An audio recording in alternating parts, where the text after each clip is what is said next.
नमस्कार। आज की शुरुआत एक छोटी सी कहानी से करते हैं।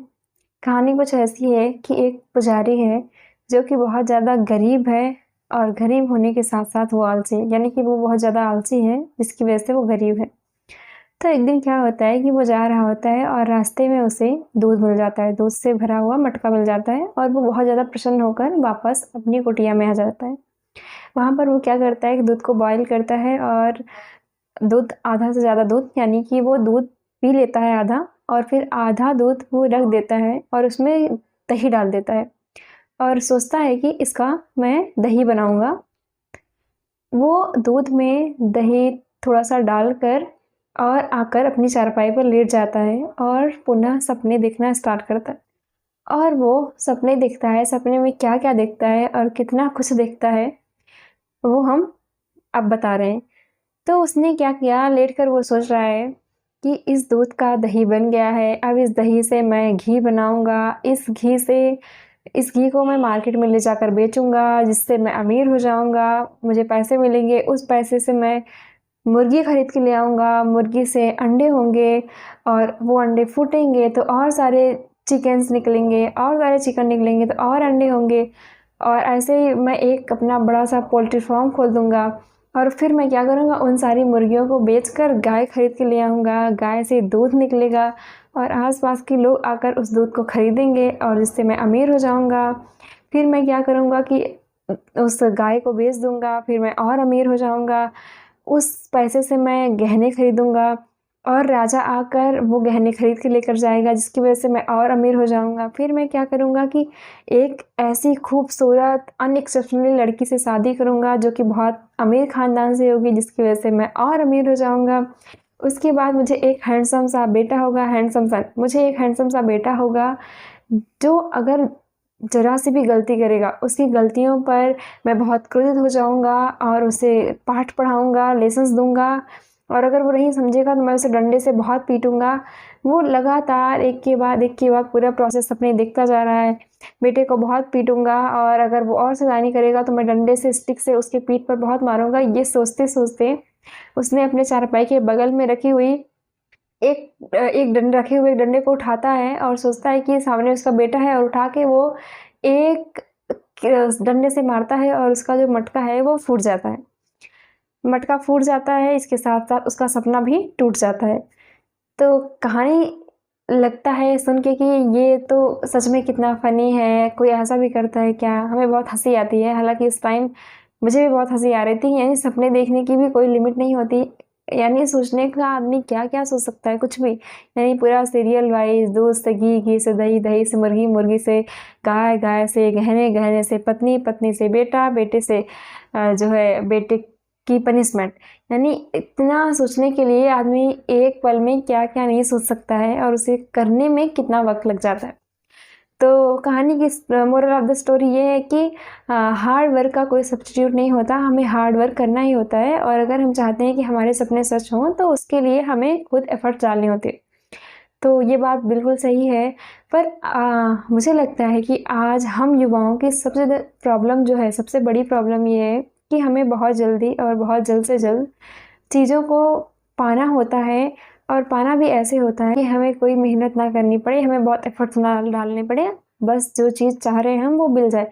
यहाँ तक तो हमें खुद ही नहीं पता होता हम चाह क्या रहे हैं और वो अगर हमें मिल जाएगा तो उससे हमें क्या मिलने वाला है।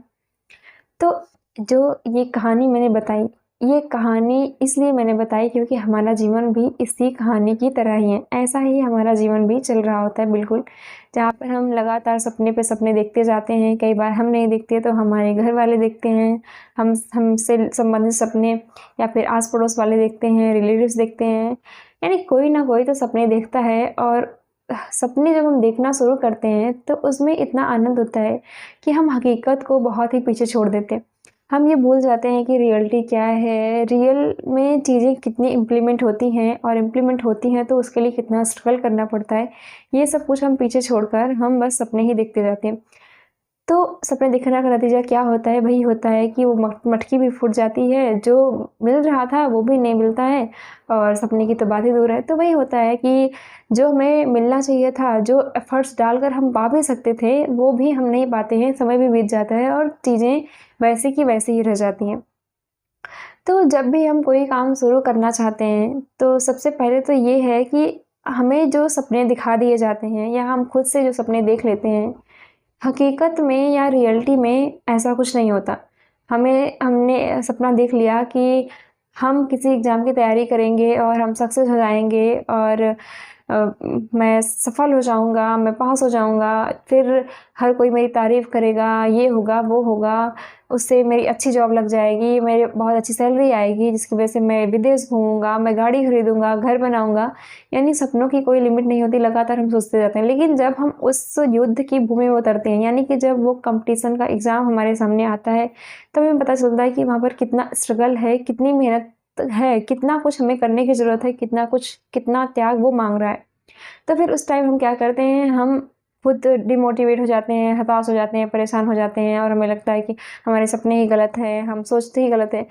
यहाँ पे यही गलती हुई ना कि हमने सोच कुछ ज़्यादा ही लिया। तो इससे अच्छा है कि हमें सपने दिखाए ही ना जाएँ, ना हम खुद से सपने देखें, ना ही हमें दिखाया जाए।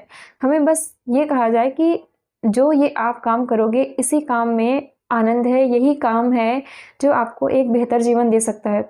तो उस काम को करके हम उस काम के ही बारे में सोचेंगे और उस काम को करेंगे, ना कि बहुत लंबी प्लानिंग कर लेंगे। ये ऐसा-सा भी होता है रिश्तों में कि हाँ, हम किसी के साथ रिलेशनशिप में हैं या हमारे जो अपने अपने घर वालों से जो रिश्ता है, हमें लगता है कि वो बहुत ही अच्छा होगा, बहुत पोलाइट होगा, बहुत सुंदर होगा या हमारा जो पार्टनर है वही करेगा जो हम चाहेंगे या फिर साथ के साथ वो भी चाह रहा होगा कि वो यानी कि हम भी वही करें जो कि वो चाह रहा है। तो इसकी वजह से रियल लाइफ़ में ऐसा कुछ नहीं होता, हर किसी की एक इंडिविजुअल फ्रीडम होती है, हर कोई फ्रीडम चाहता है।